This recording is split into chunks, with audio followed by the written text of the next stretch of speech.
ऐसे भगवान का नाम लेते हुए माता पार्वती के पास पहुंची।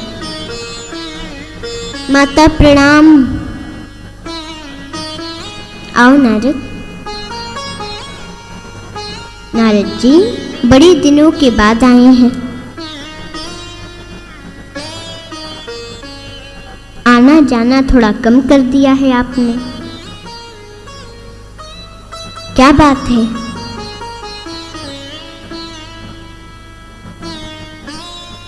नारद जी ने कहा, माता क्या आना और क्या जाना, अब दुनिया में कहीं प्रेम नहीं है, सब दिखावा करते हैं, इसीलिए माता थोड़ा आना जाना कम कर दिया है।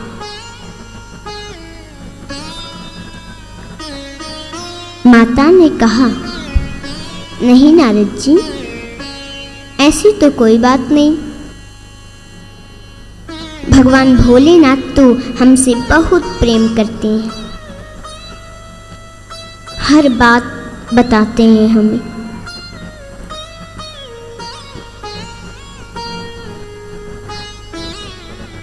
जो भगवान की झांकी मन में देखते हैं वो भी हमसे बताते हैं।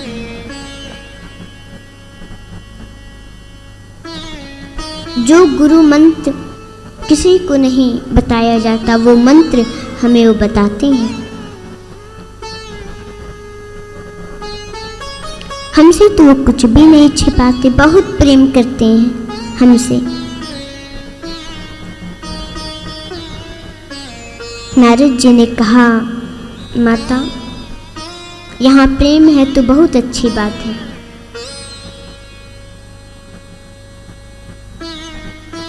सब कुछ बताते हैं, फिर तो ये भी बताए होंगे जो गले में मुंड माला धारण करते हैं वो मुंड किसके हैं?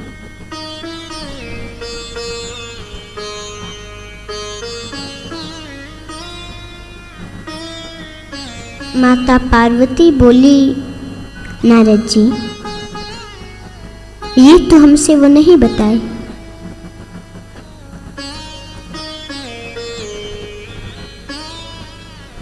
नारद जी ने कहा,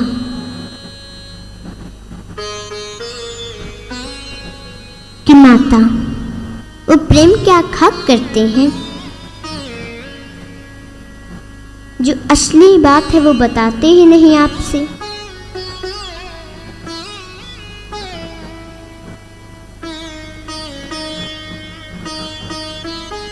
ठीक है माता, अब हम चलते हैं।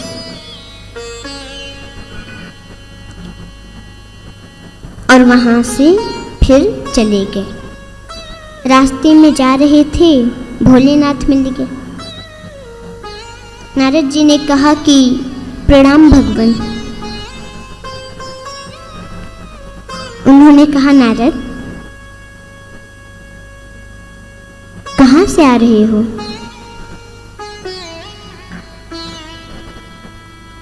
नारद जी ने कहा कि भगवान माता के पास गया था। माता आपका इंतजार कर रही है।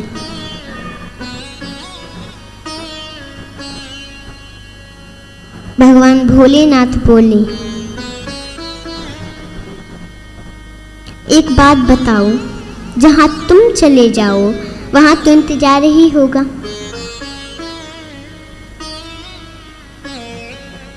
नारद जी तो वहां से चले गए।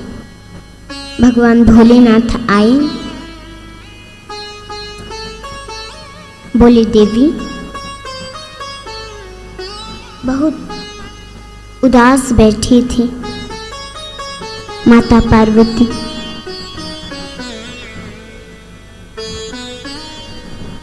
बोले, देवी आज इतना उदास क्यों हो, क्या बात है हमसे बताओ। माता पार्वती कुछ नहीं बोली। भगवान भोलेनाथ ने कहा, अच्छा बताओ, हम कभी तुमसे कुछ छिपाते हैं। क्या हुआ है, आज इतना उदास क्यों हो?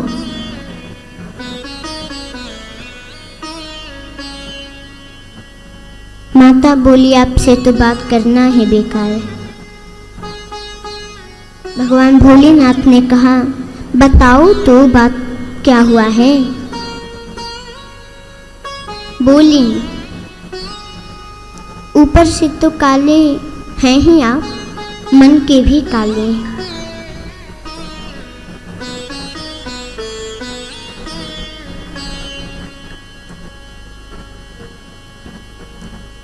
तो भगवान भोलेनाथ ने कहा, देवी, मन के काले तो उसको कहते हैं जो कपटी होता है।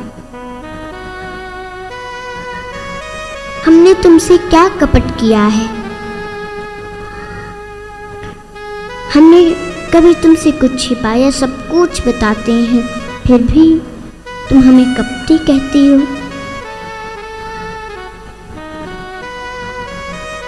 माता बोली, कहते हैं हम सब कुछ बताते हैं, तो ये जो गले में मुंड माला आप धारण किए हैं, ये मुंड किसके हैं? आपने कभी हमसे बताया?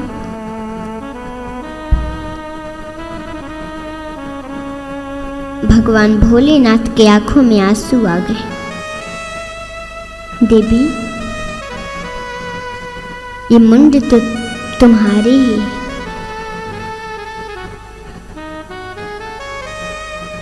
तुमने कभी हमसे पूछा नहीं तो हम भी बताना भूल गए, पर ये मुंड तो तुम्हारे ही है। जब जब आप अपने शरीर का परित्याग करती हो देवी, आपके मुंड को हम धारण करते हैं कि आपकी स्मृति बनी रहे, याद बनी रहे।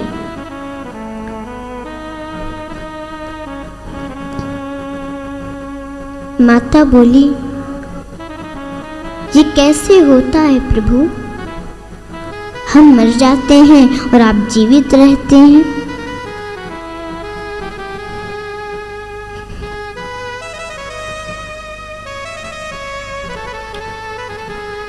आप जीवित रहते हैं, ये कैसे हुआ?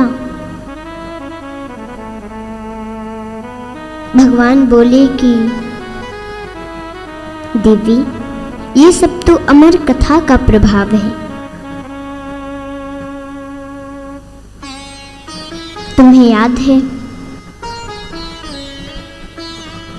सती रूप में हम तुम्हें कुंभज ऋषि के पास ले गए थे कथा सुनाने।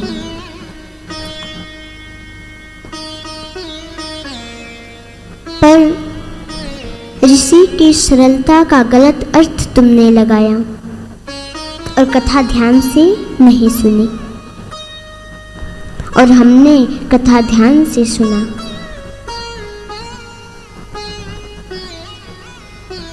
उसी का सब प्रभाव है।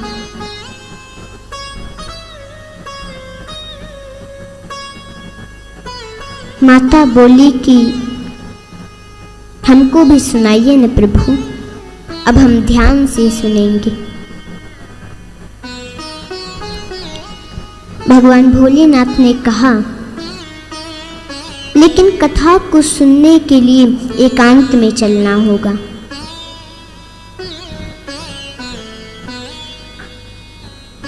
माता पार्वती बोली कि आप जहां ले चलेंगे वहां हम चलेंगे,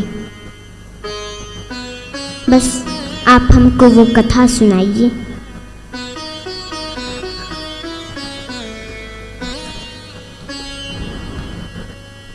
तो अमरनाथ क्षेत्र में भगवान भोलेनाथ लेकर आए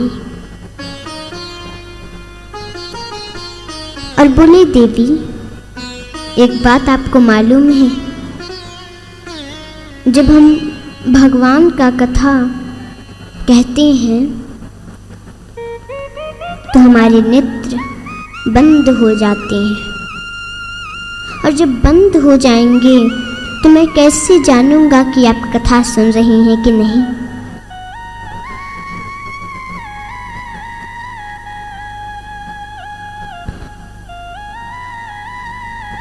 माता बोली कि हम हुंकार भरेंगे। आप हमको कथा सुनाइए।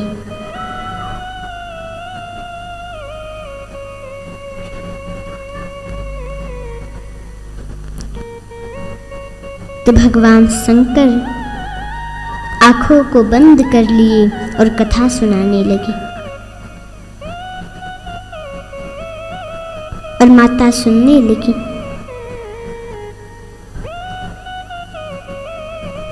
पर महाराज अभी आधी कथा हुई थी, माता पार्वती बीच में ही सो गई।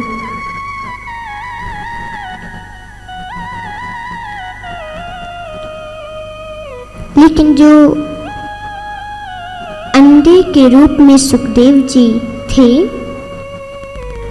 वो अंडा फूट गया और उसमें से एक सुगा निकला और वही हुंकार भरने लगा और कथा सुनने लगा।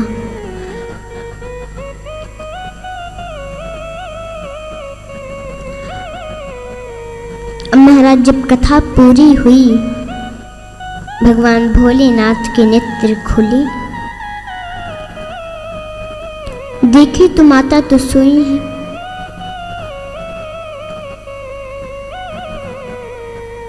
बोली जब ये सो गई तो कथा कौन सुन रहा था, हुंकार कौन भर रहा था।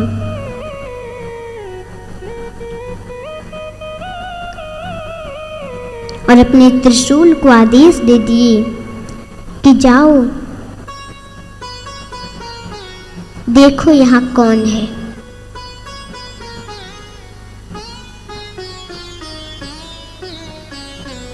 अब त्रिशूल जो सुखदेव जी थे वो भागने लगे और त्रिशूल दौड़ाने लगा।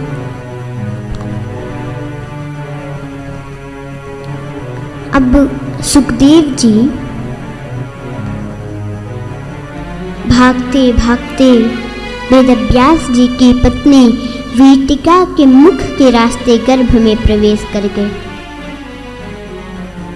पर त्रिशूल को जब कोई नहीं मिला, वापस चला आया।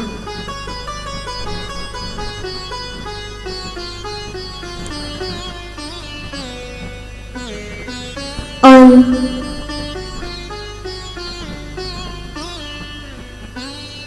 सुखदेव जी माता वीटिका के मुख के रास्ते गर्भ में चले गए। कुछ समय बाद एक दिन वेदव्यास जी ने कहा, तुम जो भी हो बाहर आओ। तो सुखदेव जी गर्भ में से ही बोले कि मैं बाहर नहीं आ सकता। अगर मैं बाहर आऊंगा तो बाहर तो माया है, मुझे माया पकड़ लेगी।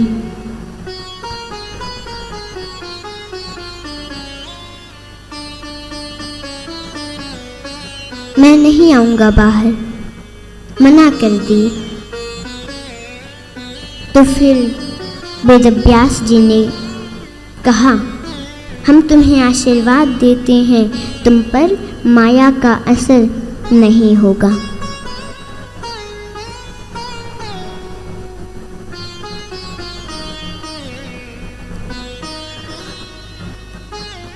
तो सुखदेव जी बाहर आए और बाहर आते ही वन को जाने लगे। अब तो ये पुकारने लगे, विरह से कातर हो गए और पुकारने लगे, हे बेटा, हे बेटा, हे पुत्र, हे पुत्र, तुम कहाँ जा रहे हो। उस समय तन्मय होने के कारण श्री सुखदेव जी के तरफ से वृक्षों ने उत्तर दिया कि महाराज, आपका पुत्र बहुत ज्ञानी है।